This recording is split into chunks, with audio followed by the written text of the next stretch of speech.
Pabalik-balik sa isang kalye sa Novaliches, Quezon City nitong Sabado ang rider na ito. Naghahanap pala ng mahuhold up na pedestrian.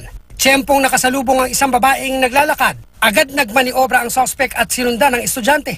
Hindi kita sa CCTV ang panghuhold up. Ang nakita na lang pagkaripas ng takbo ng biktima na natangayan na pala ng mamahaling cellphone. Natandaan niyang dilaw at itim ang kulay ng motor na gamit ng hold-upper.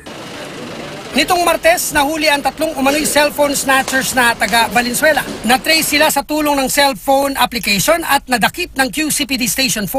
Sa police station, nagkaharap ang biktima at ang isa sa 3 suspect na nakilalang si John Christopher Ramirez alias Potpot. Sigurado kayo na siya? Opo. Wala naman po kami magawa kasi syempre Bukod sa itsura, natandaan daw niya ang dilaw na motor na gamit ng suspect.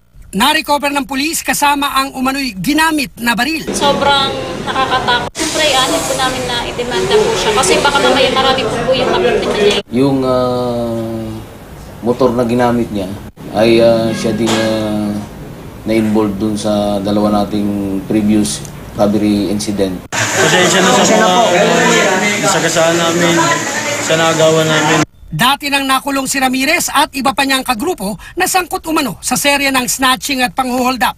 Mga taon ng QCPD Station 2 naman ang umaresto kay Ramirez nitong November 2017 matapos mang-hold up sa isang babaeng estudyante sa Quezon City. Ayon sa pulisya, nambibiktima sina Ramirez sa mga lugar gaya ng Novaliches, Commonwealth, Quezon City Memorial Circle at North EDSA. Siya rin ang suspect sa serye ng ilang nahulikam na pang-hold up pati sa Caloocan. Yung mga ninakaw nila ay mga pangbisyo yon. Tapos yung mapagbibilan dun sa ibang pambibili rin naman nila ng shabu.